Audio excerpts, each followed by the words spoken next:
May mga bagay o tao ka na bang naiwan na hanggang ngayon, hindi mo malaman kung pinagsisisihan mo ba ang desisyon na yon o ipinagpapasalamat? Meron ka bang isang tao sa buhay mo na inabandona mo, pero hindi mo sigurado kung tama ba ang naging desisyon mo? Hello everyone! Welcome back dito sa ating channel. And yes, today is Monday, Thursday. Ayan, tama na talaga, Monday na. Nung Monday, sabi ko Monday, ano? Anyways, maraming salamat sa inyong pananatili pa rin dito sa ating channel. Sa kabila ng medyo busy kayo ngayon kasi nga nagninilay-nilay, nagre-reflect sa nakaraang taon, pero pinaglalaanan nyo pa rin ng oras itong ating programa. At dahil dyan, sinisigurado kong hindi nyo naman pagsisisihan ang pakikinig sa atin for today's video. At para malaman nyo kung bakit hindi kayo magsisisi, eto na po ang ating tampok na kwento for today, dito lamang sa Dear Mama Mia.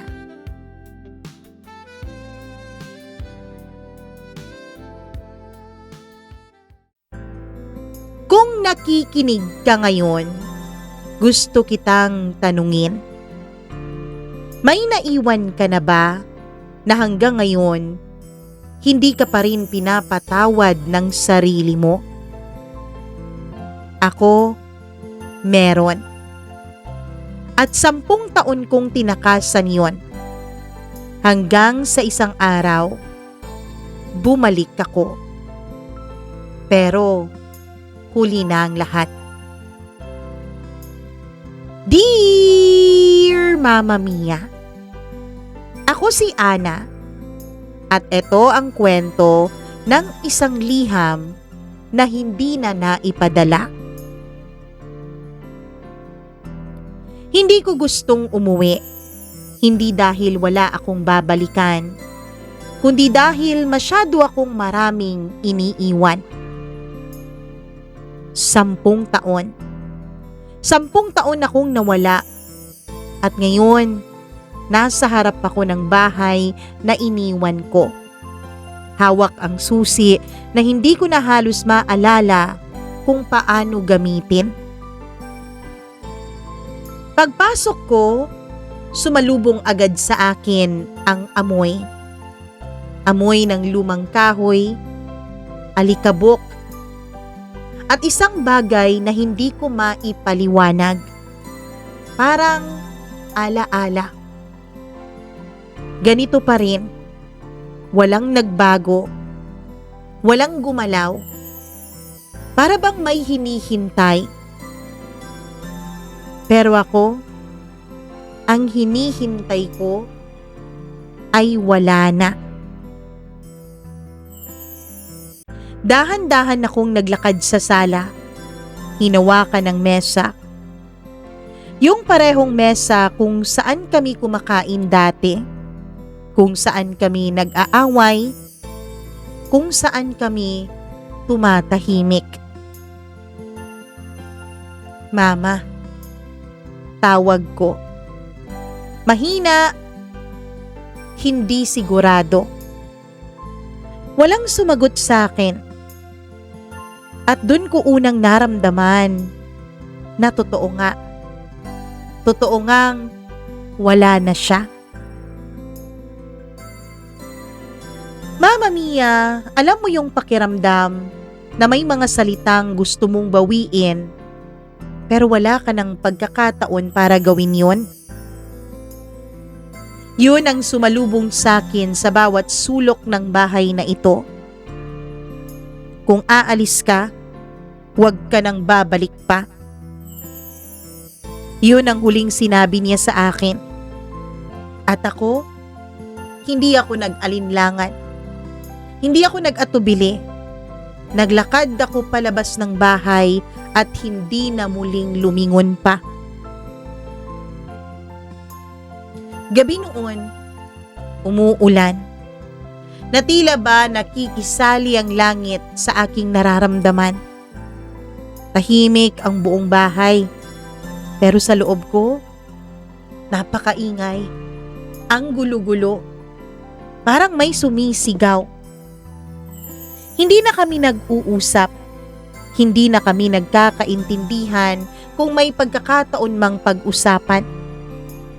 Hanggang sa napuno na nga ako. Kaya ko nang mag-isa. Sigaw ko. At sa unang pagkakataon, sumigaw din siya pabalik. "Eh di umalis ka." At ginawa ko nga. Lumabas ako, hindi na lumingon, hindi na bumalik. 10 taon. Alam mo ba, Mama Mia, kung anong pinakamahirap sa paglayo? Hindi naman yung mag-isa ka kundi yung nasanay ka. Masanay ka na wala siya. Masanay ka na hindi tumatawag. Masanay na walang nagtatanong kung kumain ka na ba. Hanggang sa isang araw, parang naging normal na lang ang lahat ng yun. Yung sanay ka na. Yung hindi ka na naghahanap. At kapag dumating ka sa puntong yun, dun ka dapat matakot. Hindi ko inaasahan ang tawag. Hindi ko rin gusto itong sagutin. Pero tila may nag-uudyok sa akin na sagutin to. Kaya sinagot ko pa rin.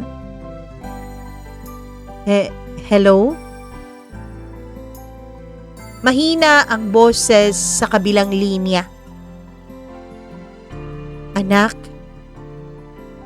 Hindi ko kaagad nakilala yung boses. Hanggang sa sinabi niya,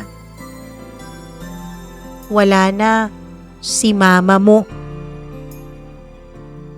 Hindi ako umiyak, hindi ako sumigaw, at hindi ako gumalaw.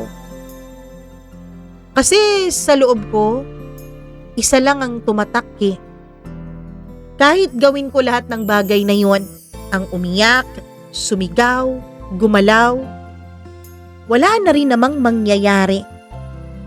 Dahil wala na, huli na.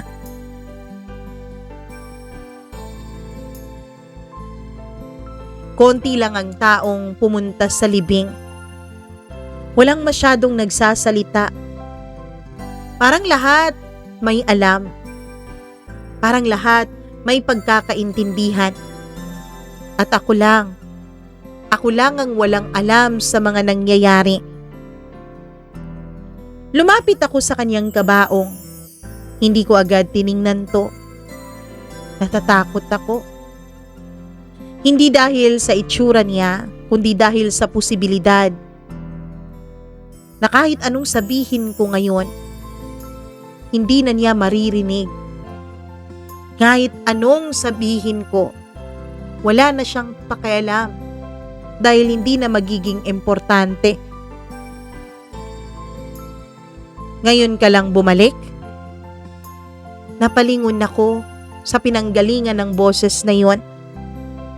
Ang matanda naming kapitbahay. Ang kapitbahay na close sa kanya. Tahimik lang ito pero may laman ng mga tingin. Tumango ako. Hindi ka na niya tinigilang hintayin. Siguro, hindi na lang niya talaga nakaya. Doon ako napayuko, Mama Mia. Kasi hindi ko alam kung alin ang mas masakit Kung yung iniwan ko ba siya o yung naghintay siya sa akin ng napakatagal.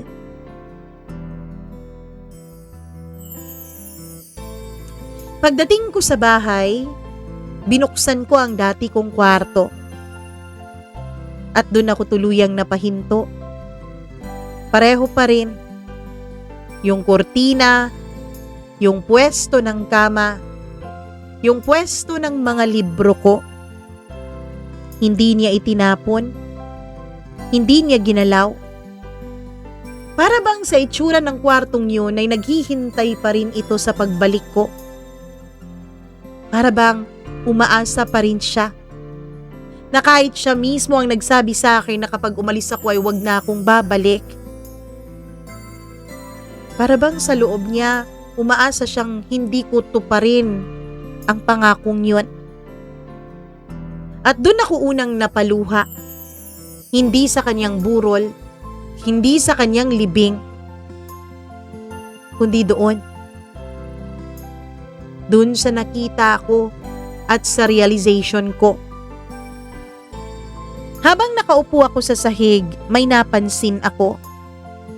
Isang kahon. Isang lumang kahon na nasa ilalim ng kama ko.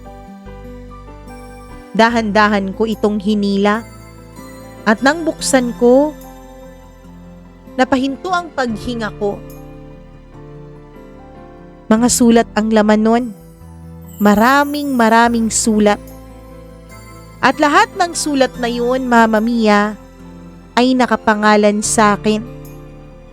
Pero walang stamp, walang sobre, walang ebidensya na ipinadala ito ng kung sino man. Hindi ko yun nabasa. Hindi ko binasa hanggang ngayon. Kinakabahan ako. Hindi ko alam kung handa na ba ako. Pero may nag-udyok sa akin na tignan mo, basahin mo, alamin mo kung anong laman. Kaya kahit na kinakabahan, binuksan ko pa rin. Ang nakasulat, para kay Ana. Sulat kamay yun ni Mama. Kahit matagal na kaming hindi nagkita, kailanman hindi ko makakalimutan ang sulat kamay niya. Kung nababasa mo ito, ibig sabihin, matagal na kitang hinihintay, anak.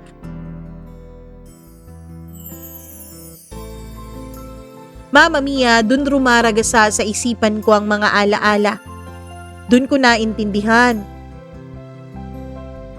na sa tuwing may umaalis, meron palang naiiwan. Kasi nung umalis ako, siya, si Mama ang naiwan. Huminga ako ng malalim, 10 beses o mahigit pa. Hindi ko kasi alam kung paano ko ihahanda ang sarili ko sa mga susunod kong mababasa, sa mga susunod kong matutuklasan tungkol sa aking ina. Para kay Ana.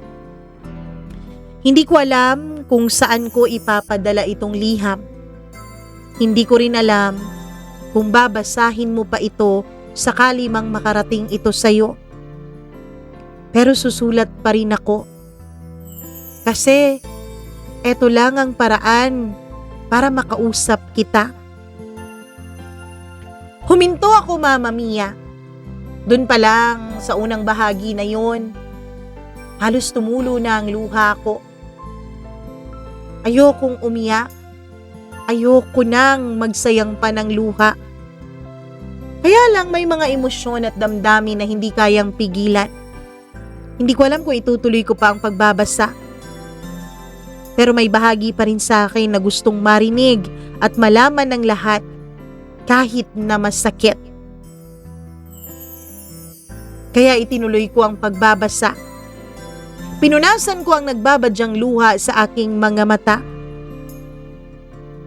Unang linggo mo pa lang nawala, anak. Hindi na ako makatulog. Hindi dahil galit ako sa'yo, kundi dahil napakatahimik na ng bahay. Hindi ko alam kung saan ako nagkamali, anak. Siguro masyado akong naging matigas sa'yo. Siguro masyado kitang nasaktan. Napahawak ako noon sa dibdib ko. Hindi ko inaasahan na ganito pala magsulat si mama. Hindi ko inaasahan na may parte pala sa kanya na capable maging ganito. Hindi kasi siya ganito magsalita noon eh. Hindi ko maalalang ganito siya kahinahon. Hindi ko maalalang gumamit siya ng mga ganitong salita. At kailanman, hindi siya umaamin. Pero sa pirasong papel na ito, parang ibang tao siya. Parang hindi siya yung nanay na kinalakihan ko. Humugot ulit ako ng lakas ng loob bago nagpatuloy. Anak, masaya ka ba ngayon? Kumakain ka ba sa tamang oras? May nag-aalaga ba sa'yo? May nagmamahal ba sa'yo? At doon ay hindi ko na napigilan ang sarili ko, Mama Mia. Napaiyak ako. Kasi lahat ng tanong niya, wala akong maisagot eh. Lahat ng tanong niya ay parang mga kutsilyo na sumusugat sa puso ko. Parang ako na inilibing ko sa pinakailalim na bahagi ng aking pagkatao yung nagtatanong ng mga tanong na yun. Hindi lang isang sulat ang laman ng kahon, Mama Mia, kundi marami pa. Duse-duse ng papel, iba't ibang petsa na nakalagay, na para bang sa bawat pagkakataon na maalala niya ako, na mamimiss niya ako ay sinusulatan niya ako. Iba-iba din ang kulay ng tinta na ginamit. Pero iisa lang ang laman nun. At para sa iisang tao lang ang lahat ng sulat na yun. Sakit. Ako ang nilalaman ng sulat at walang iba. Patuloy kong binasa yung sulat. Ngayon, anak, 2 buwan mo na. Yung iba nakalagay, ngayon, 1 taon ka nang hindi nagpapakita. Hindi ko na alam kung babalik ka pa, Ana. Habang isa-isa kong binabasa yung mga sulat, na ayon sa pagkakasunod-sunod ng petsa, pakiramdam ko, Mama Mia, parang ang bawat liham, ang bawat petsa at araw na lumilipas ay tila ba mga hakbang palayo sa pag-asa na magkikita pa kami ulit dalawa. Tila ba mga hakbang palayo sa isang pagkakataon na hinihintay niyang mangyari bago siya tuluyang lumisan sa mundong ito. Habang binabasa ko ang mga sulat, may napansin ako. Hindi ko alam kung dahil lang ba sa paraan ng pagbabasa ko o yun talagang nilalaman ng sulat na yun. Parang habang lumilipas ang mga petsa at araw, unti-unti rin siyang nagbago. Sa unang mga liham, mararamdaman mo, mababasa mong matatag pa siya, na may konting galit pa, may konting pride pa. Pero habang tumatagal, mararamdaman mo ang paglambot niya. Lumalambot siya. Miss na kita. Gusto na kitang makita, Ana. Ana, anak. Hindi ko na kayang mag-isa. At sa bawat salitang nababasa ko sa mga liham na yon, unti-unti akong nadudurog, Mama Mia. Anak, sabi nila, sabi ng mga kapitbahay at kamag-anak, dapat daw akong matutong mabuhay nang wala ka. Pero paano yun? Ikaw ang buhay ko. Hindi ko na kinaya sa pagkakataong yun. Inilapag ko na ang sulat. Tumayo ako. Huminga ng malalim. Sunod-sunod na nagbagsakan ang mga luha sa mga mata ko. Pero kahit anong gawin ko, parang hindi mawala-wala yung bigat. Parang hindi mawala-wala yung sakit na aking nararamdaman. Naalala ko siya. Hindi yung galit na mama, kundi yung mama na gumigising ng maaga para magluto. Yung mama na nagpapayong sa akin kapag umuulan. Yung mamang nagagalit kapag meron akong nagawang hindi maganda. Pero nakikita ko naman sa mga kilos, salita at mga mata niya ang sobrang pag-aalala sa akin. Mama Mia, napaluha talaga ako ng sobra nung maaalala ko yun. Tsaka ko lang na-realize, nung mga panahong galit ako, nung mga panahong napuno ako, hindi man lang sumagi sa isipan ko ang mga alaalang ito. Parang nabulagan ako ng galit. Nabulagan ako ng kagustuhan kong makalaya at makawala mula sa kanya. At hindi ko na nakita at napansin na hindi lang pala ako ang nasasaktan noon. Hindi lang pala ako ang nagdudusa. Kundi siya rin. Si mama rin. May isang sulat na tila ba may mantsa. Na tila ba nabasa ito. Tapos natuyo. Alam mo yung ganun? Yung papel kapag nabasa. Tapos natuyo. Naalala mo kung ano itsura? Ganun na ganun yun. Parang dalawang patak ang nakapagpabasa ng liham na yun noon. Hindi ko alam kung tama bang mag-assume ako, pero parang luha. Mga luha. Binuksan ko yun, Mama Mia. Pasensya ka na, anak. Pasensya ka na kung hindi kita naintindihan agad. Kung hindi kita napakinggan. Pasensya ka na sa mga pagkakataong mas pinili kong maging tama kesa sa maging ina mo.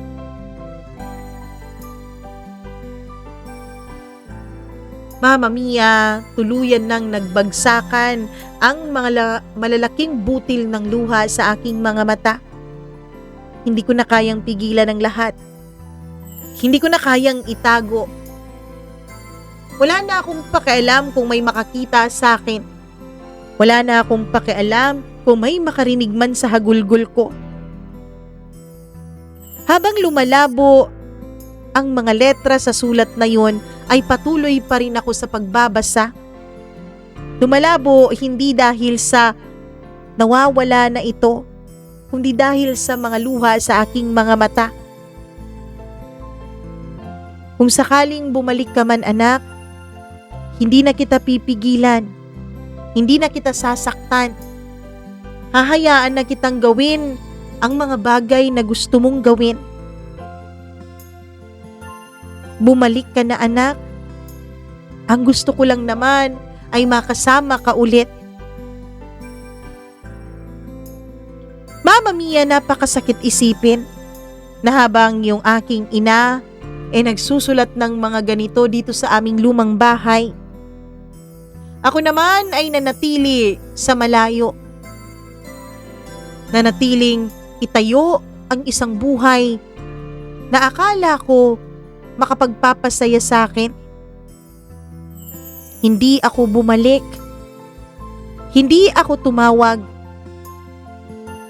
Nung makatanggap ako ng mensahe sa email ko tungkol sa kanya, ay hindi ko ako sumagot at hindi ko man lang binasa. Hanggang sa wala na siya. Sa totoo lang, mabigat tanggapin na hindi lahat ng katahimikan ay payapa. May katahimikan na parang sumisigaw. At yun ang klase ng katahimikan na naririnig ko ngayon. Sa bawat sulok ng bahay, sa bawat sulat na hawak ko, sa bawat pagkakataon na sana nagbalik ako. Umupo ako sa sahig, napapalibutan na ako ng mga liham. Paulit-ulit ko noong tinatanong ang sarili ko, bakit nga ba hindi ako bumalik? Bakit nga ba hindi ako muling nagpakita kahit sandali man lang? Alam ko ang sagot, Mama Mia. Alam na alam ko pero hindi ko pa kayang sabihin. Hindi pa. May isang sobre akong napansin dun sa mga liham na yon. Iba siya sa lahat. Parang mas bago siya. Parang hindi pa kumukupas yung tinta. Parang hindi pa naluluma yung sobrang iyon. At para bang mas maingat ang pagkakasulat noon. Walang nakalagay sa likuran. Nung tinignan ko sa harap ay may nakasulat. Huwag mo lang itong babasahin kung galit ka pa.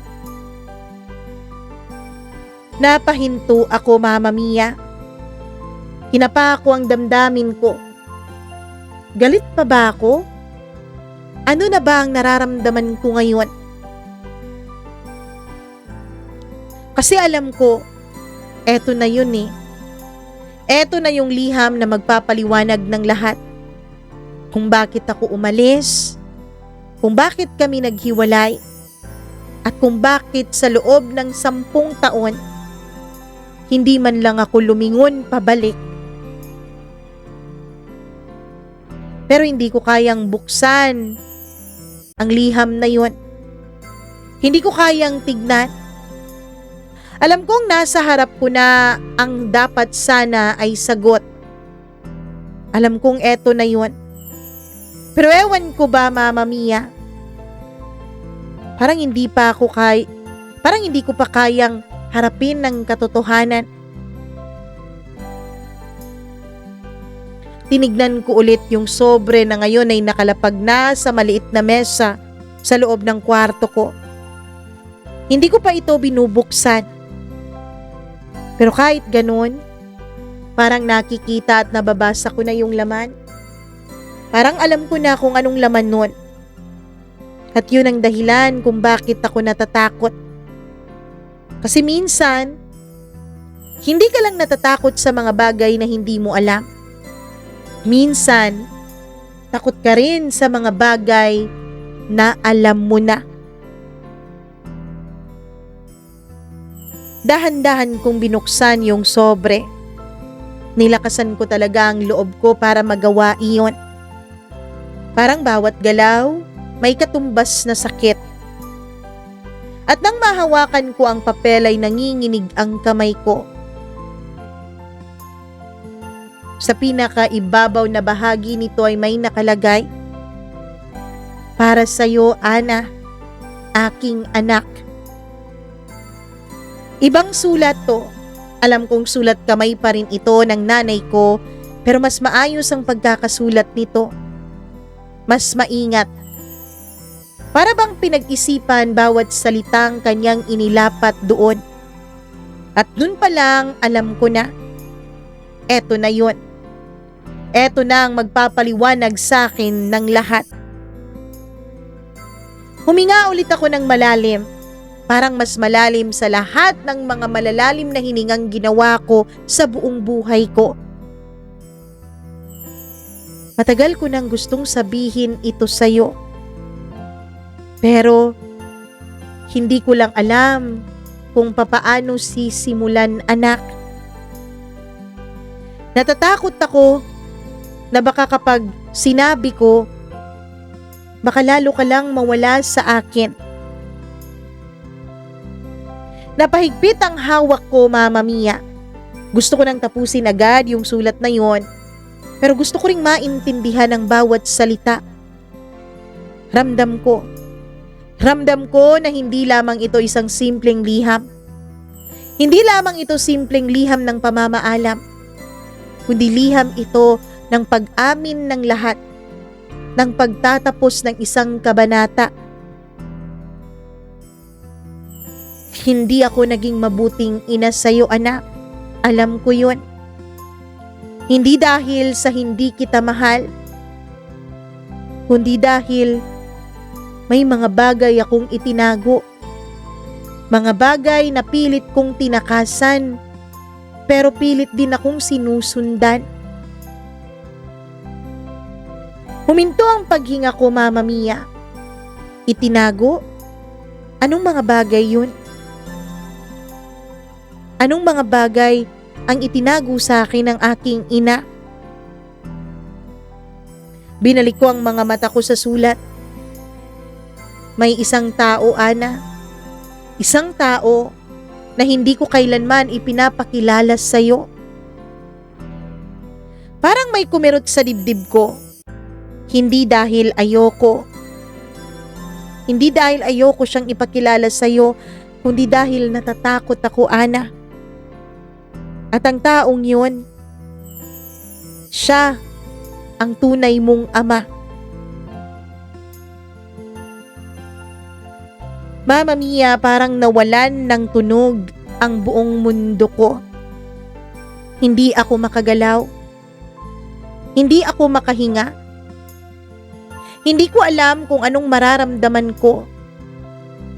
Kasi sa isang iglap, nabura lahat ng bagay na alam ko.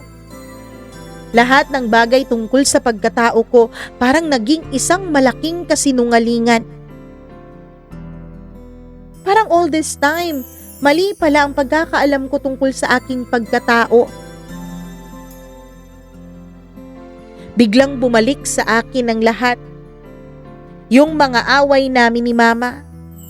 Yung pagiging kontrabida niya sa buhay ko. Yung galit na unti-unting nagbi-build up sa loob ko para sa kanya. Yung pakiramdam na parang ayaw niya akong maging masaya. Parang ayaw niya akong intindihin. At ngayon, parang unti-unti ko na rin naiintindihan kung bakit. Kasi, hindi pala buo ang kwento ko. Hindi pala buo ang pagkatao ko. Simulat sa pool, hindi pala talaga ako buo.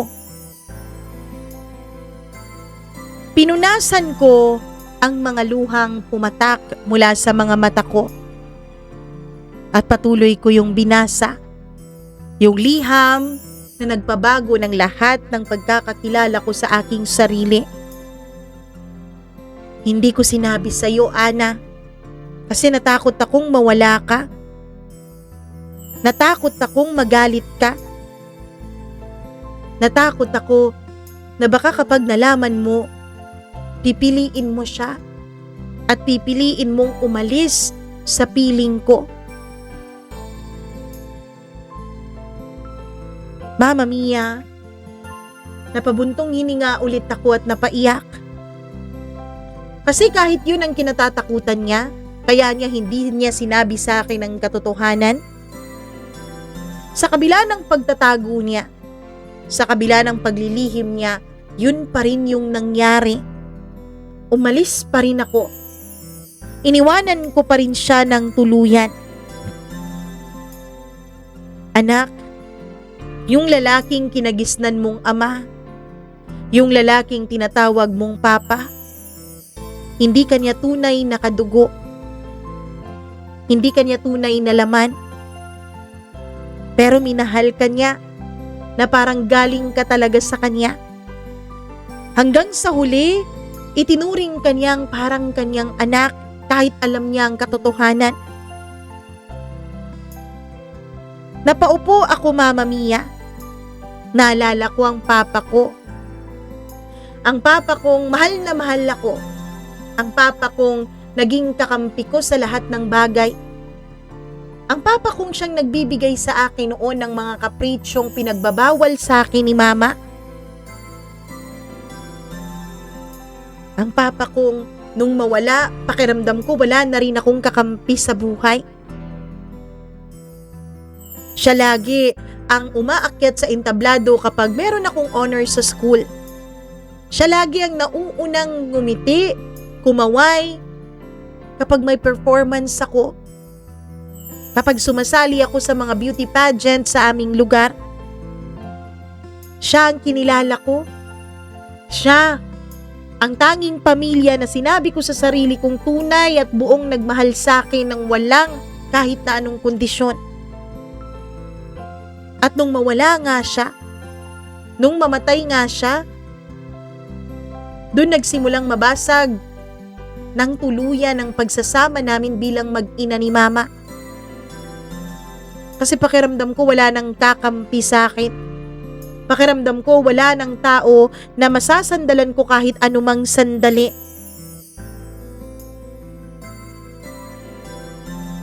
Hanggang sa uling sandali ng kanyang buhay, hindi niya ako itinuring na iba.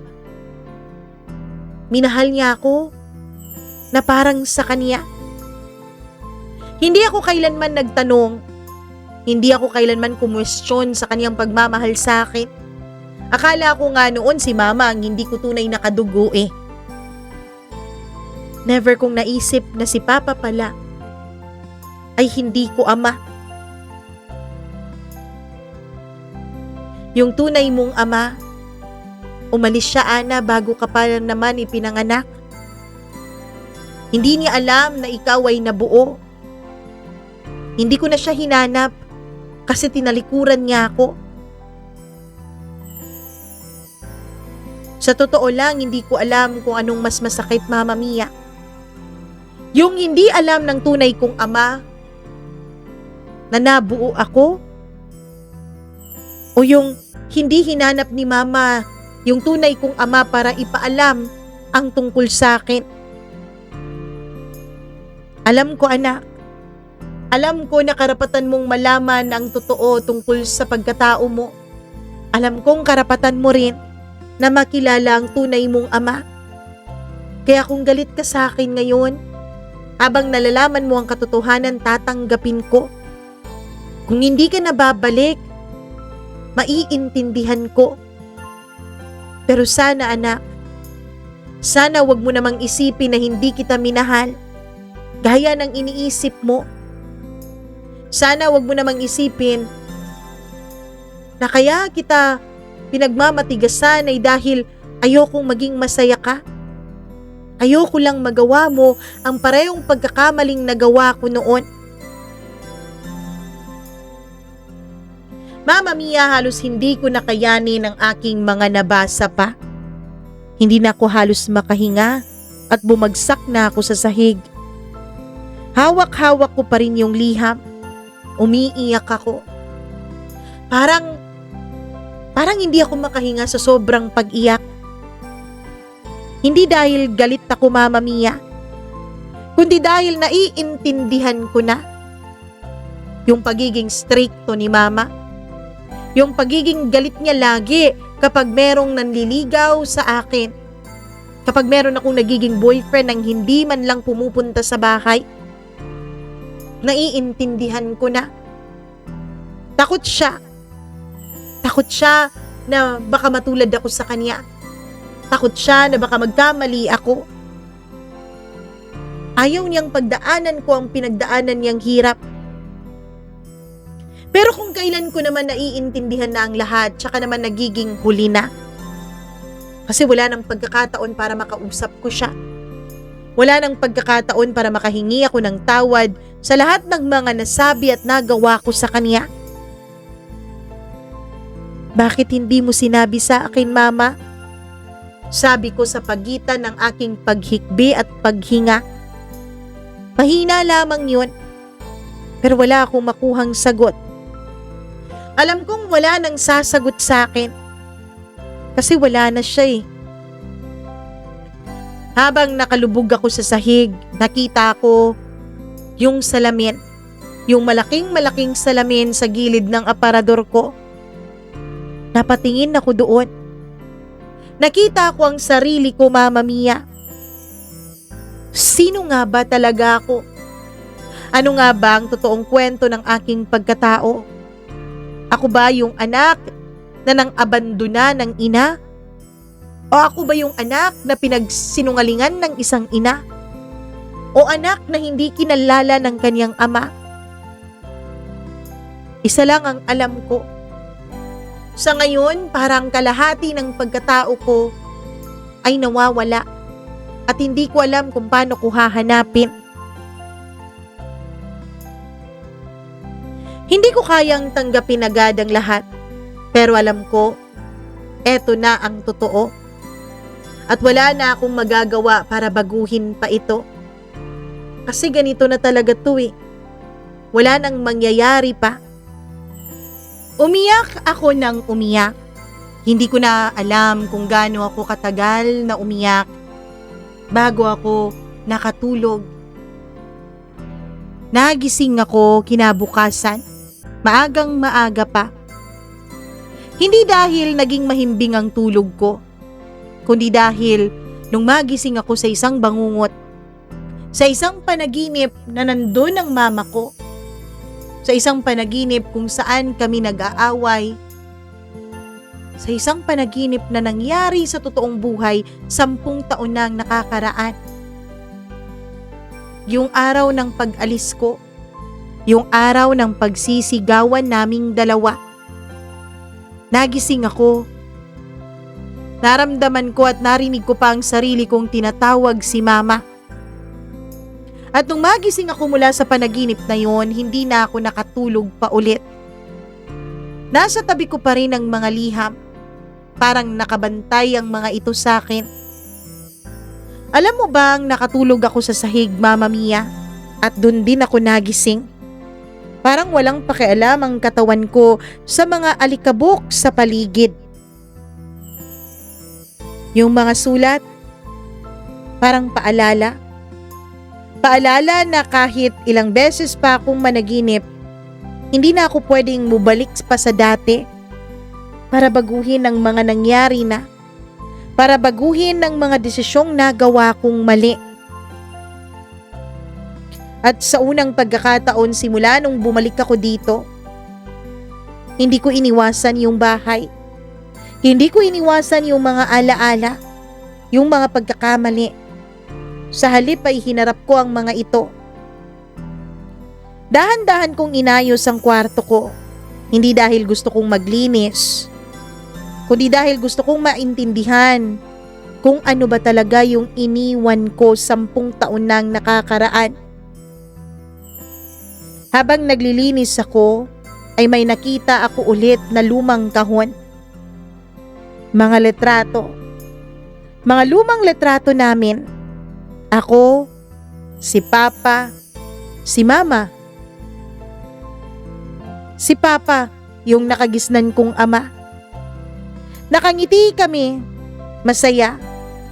At dun ko naisip, may mga panahon pala na okay kami ano. May mga panahon pala na hindi galit sa isa't isa ang pinairal naming dalawa. May mga panahon pala na masaya kami, na nagkakaintindihan, na naging tunay na mag-ina. Sayang lang at sa panahon ng galit, sa panahon ng pagsubok, nakakalimutan mong alalahanin ang mga magagandang alaala na yon.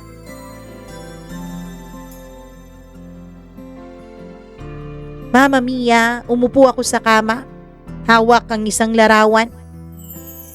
At doon nagsalita ako na para bang may nakikinig pa sa akin. Mama, mahina akong tawag. Pasensya na. Hindi ko alam noon, Mama Mia, kung sino ba talaga ang kinakausap ko. Kanino ba talaga ako humihingi ng tawad? Sa kanya ba o sa sarili ko? Galit ako noon. Nasaktan ako noon. Hindi ko maintindihan ang mga pangyayari noon.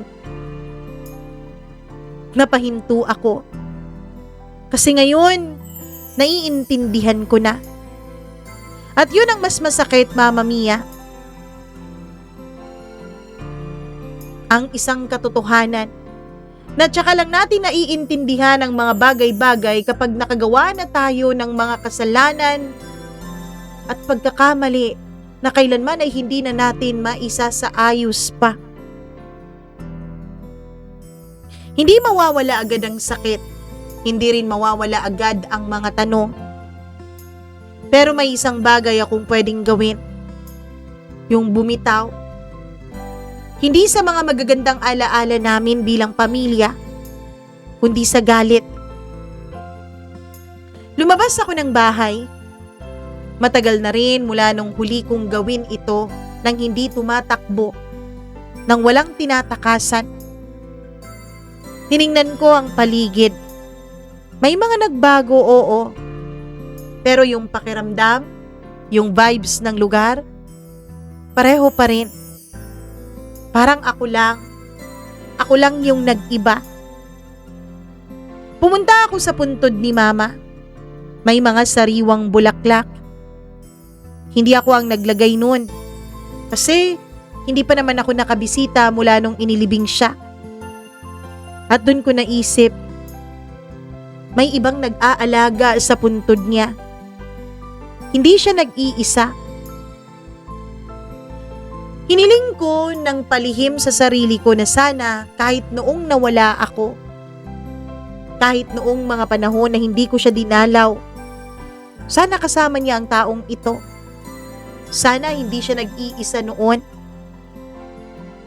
Lumuhod ako at sa wakas, Mama Mia, hindi ako umiwas.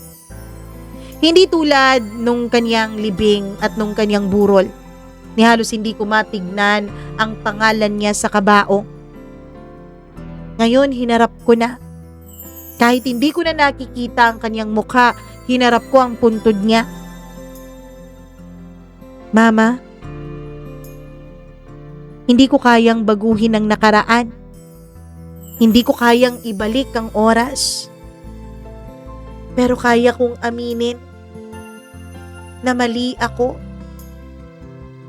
At sobra na kitang namimiss, Mama. Hindi ko alam kung naririnig niya pa ang mga salita ko, Mama Mia.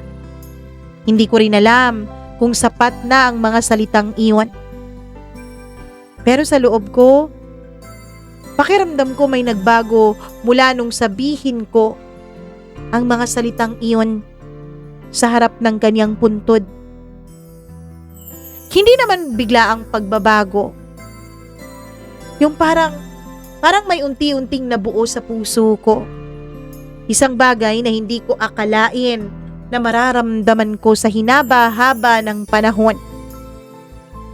Para bang unti-unti ay gumagaan ang pakiramdam ko. Para bang ang pagsasabi ko sa kanya ng mga salitang matagal kong itinago, ng mga salitang matagal kong idininay, ay tila ba paraan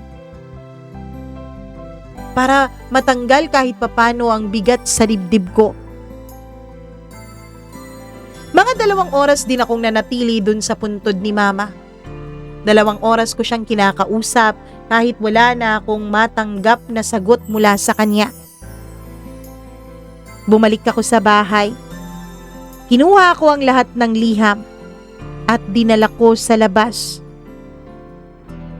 Hindi ko sila sinunog. Hindi ko rin sila itinapon. Inilagay ko sila sa isang kahon at isinulat ko sa ibabaw. Nabasa ko na, Mama. Pagkatapos noon ay kumuha ako ng pala, Mama Mia. Pumunta ako sa likod ng bahay. Yung bahay namin ay may malawak na bakuran. Naisip kong maghukay. Hindi ko alam kung ilang oras na akong naghuhukay noon. Basta gusto ko maging malalim. Gusto ko yung malalim na malalim. Para walang ibang makabasa noon. Hindi dahil sa nahihiya ako, kundi dahil gusto kong maging selfish. Gusto kong sa akin lang ang mga sulat na yun dahil para lang naman talaga yun sa akin. Pagkatapos kong mailibing ang sulat, ay inayos ko ang aking sarili. Bumalik ako sa bahay, sa loob. Bumili ako ng konting maluluto mula sa labas. Binuksan ko sa unang pagkakataon matapos ang 10 taon yung kalan at nagluto ako, Mama Mia. Pagkatapos ko magluto ay naglagay ako ng 2 plato sa mesa. Inisip kong gawing 3, pero sabi ko sa sarili ko 2 na muna. Gusto ko munang kausapin si Mama. Kahit hindi niya ako nakikita, kahit wala siya at hindi ko rin siya makita, kahit hangin lang ang kausap ko, ayos na. Nagsandok ako ng pagkain. Pagkatapos ay nagsindi ako ng kandila. Habang kumakain ako, kinakausap ko si Mama na para bang nandyan lang siya. Pagkatapos kong kumain, pinatay ko yung kandila at naghugas ako ng mga pinggan. Hapong-hapo na ako noon. Hindi ko na namalayan na nang humiga ako ng kama ay agad akong hinila ng antok. Agad akong nakatulog. Kinabukasan, maaga akong nagising. May kakaibang liwanag sa paligid. Hindi sa labas, kundi sa loob. Hindi dahil okay na ang lahat, kundi dahil unti-unti ay tinatanggap ko na ang mga nangyari. Tumayo ako sa harap ng salamin. Tumingin ako sa sarili ko. Simula ngayon, hindi mo natitignan ang sarili mo bilang anak na umalis. Hindi na rin bilang anak na iniwan. Kundi bilang isang taong natutong bumalik at natutong tanggapin ang lahat ng kaniyang mga pagkakamali. Mama Mia, hindi naging madali ang lahat. May mga gabi na nagigising pa rin ako sa bangungot. Ang paghilom, hindi naman talaga laging buo. Hindi naman tuwid ang daan papunta dito. May mga bahagi na mananatiling masakit kahit ayaw mo. May mga alaala, mga masasakit na alaala na kahit pilit mo ng kalimutan ay nagbabalik talaga. Pero habang bumabalik sila sa bawat araw, sa bawat pagkakataon, ay tila hindi na nagiging kasing bigat dati ang lahat. Mama Mia, ang pagbabalik minsan ay hindi lang sa pisikal. Minsan, bumabalik ka sa taong iniwan mo. Minsan din, binabalikan mo ang dati mong sarili na inilibing mo at kinalimutan mo. At yun ang ginawa ko, Mama Mia. Hindi ko alam kung paano magsisimula noon. Hindi ko alam kung darating ba ang pagkakataon na tuluyang maghihilom ang sugat sa dibdib ko. Basta iisa lang ang alam ko noon.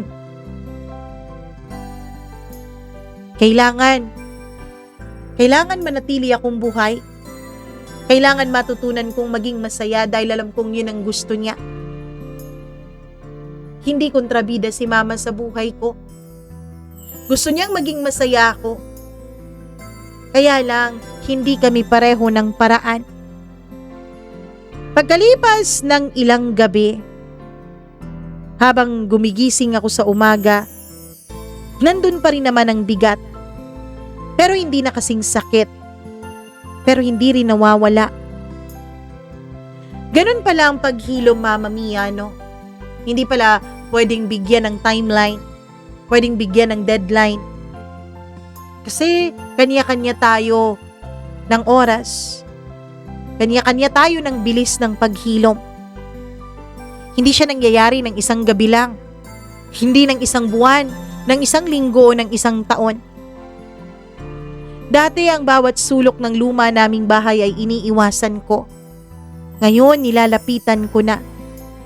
Yung kusina, kung saan ako unang natutong magluto ng itlog habang tinuturuan ako ni Mama. At ngayon, ako na lang mag-isa nagluluto dito. Pero hindi na masakit tulad ng dati. Mama Mia, pagkatapos ng mga realizations ko at ng mga nalaman ko, naisip kong bumalik sa aking pinanggalingan. Hindi para sisihin ang sarili ko, hindi para magmukmok, kundi para makilala ulit ang bagong ako. Nag-resign ako sa aking trabaho. Bumalik ako sa probinsya.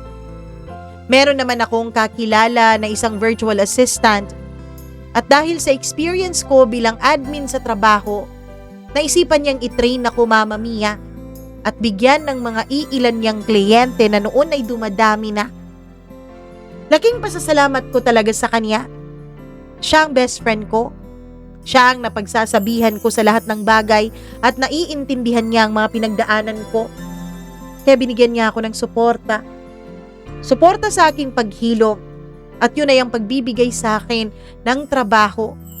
Trabaho na nasa bahay lang ako. Trabaho na pwede kong iproseso ang lahat habang hindi nawawalan ng kinikita. Tuwing umaga, nagluluto ako sa aming kusina. Mga simpleng lutuin lang naman. Hindi perpekto dahil hindi naman ako kasing galing magluto ng nanay ko. Pero habang nagluluto ako, parang naririnig ko siya. Dagdagan mo pa ng asin. Medyo matabang paana. Napangiti ako. Sa unang pagkakataon, hindi na ako umiiyak sa mga alaala niya. Lumalabas na rin ako ng bahay. Bumabati sa mga kapitbahay na dati ay hindi ko pinapansin. Na dati ang alam ng nila tungkol sa akin ay lagi akong galit at laging nakikipag-away sa nanay ko. Kumusta ka na, Ana? Tanong nila. Hindi ko alam kung ano ang isasagot ko, Mama Mia, o kung paano sumagot sa tanong na yon. Pero sa halip na umiwas, ngumiti ako. Medyo okay na po. Hindi pa buo, pero papunta pa rin doon. Sa totoo lang, matagal kong sinisi ang sarili ko.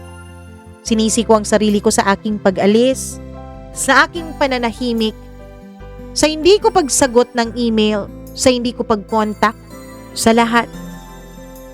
Pero ngayon, unti-unti kong tinatanggap na hindi lang ako ang nagkamali. Pero hindi ibig sabihin nun, ang na-emosyon ko lamang ang mahalaga dahil hindi lang din ako ang nasaktan. Pagkatapos ng 2 buwan ng pananatili ko sa luma naming bahay, isang araw umupo ako sa mesa. May hawak-hawak na papel at ballpen. Sa unang pagkakataon, ako naman ang nagsulat, Mama Mia. Para kay Mama. Pasensya na po kayo kung natagalan ako. Pero bumalik ako, Mama. At hindi na ako aalis pang muli. Pasensya na po kayo kung hindi na tayo nagpang-abot at hindi na tayo nagkita pa ulit. Pero alam kong darating din yung panahon na yun. Darating din yung panahon na magkikita tayo at masabi ko sa iyo ang mga bagay na gusto kong sabihin. Ang dami ko pang isinulat. Pagkatapos kong magsulat ay binasa ko ang liham ko ng malakas. Hindi para marinig ng iba, kundi para marinig ko. Para maramdaman ko na totoo ito. Para maramdaman ko na nasabi ko ito sa aking ina. Mama Mia, ang pinakamahirap sa lahat, hindi naman yung patawarin siya, kundi kung paano mo patatawarin ang sarili mo. Pero sinubukan ko, araw-araw, paunti-unti. May mga umagang hindi na mabigat, pero may mga umaga ring umiiyak ako habang nagigising. May mga sandaling hindi na ako naiiyak sa mga alaala. At habang gumagaan sa paglipas ng mga araw, alam ko sa mga sandaling yon, gumagaling din ang sugat ko. Bumalik ako sa kwarto, tiningnan ko yung mga kahon ng aming mga litrato. Tiningnan ko kung gaano kami kasaya dati. Hindi na ako umiwas, Mama Mia, dahil ngayon, hindi na sugat ang mga ito para sa akin, kundi mga alaala na lang. Kung may isang bagay man akong natutunan, yun ay ang katotohanan na hindi lahat ng kwento ay may perpektong ending. Pero pwede silang magkaroon ng tamang pagtatapos. At minsan sapat na yun. Minsan kahit hindi kayo nakapagpaalaman sa isa't isa, basta't alam mo sa puso mo na nagsisi ka, na pinatawad mo na rin siya, minsan sapat na yun para matuto kang maglakad papunta sa kinabukasan. Mama Mia, para sa inyong mga tagapakinig ngayon, kung hanggang sa puntong ito ng liham ko ay nandito pa kayo, may isang tanong lang akong iiwanan. Sino ba ang hinihintay mo para kausapin? Sino ba ang dapat mong balikan? At ano ang salitang hindi mo pa nasasabi? Kung ako sa'yo, huwag ka nang maghintay pa. Huwag mo nang hintayin na maging kagaya kita, na maging liham na lang ang mga salita na dapat sana ay narinig niya. Huwag mong hayaan na maging liham na hindi na ipapadala ang mga gusto mong sabihin at gusto mong iparating. Ako si Ana, at kung may isang bagay akong sigurado, yun ay hanggat nabubuhay ka, hindi pa huli ang lahat. Hanggat nandyan ka pa, hindi pa huli ang lahat. Kahit kung minsan parang wala ng pagkakataon at wala ng pag-asa. Maraming salamat, Mama Mia. Nawa po ay may natutunan kayo nitong aking naging liham. Nawa rin po ay mabigyan nyo ng pagkakataon para mai-ere ito sa inyong programa. Hindi ko alam kung karapat-dapat ba ang liham ko na ito, pero nagbabakasakali lamang po ako. Hanggang dito na lamang, lubos na nagpapakatatag, Ana.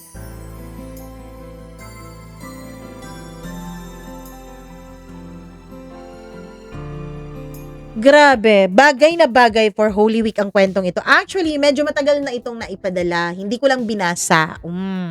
Merong mga kwento na medyo matagal na, pero pinaglalaanan ko ng tamang oras. May mga ganun eh.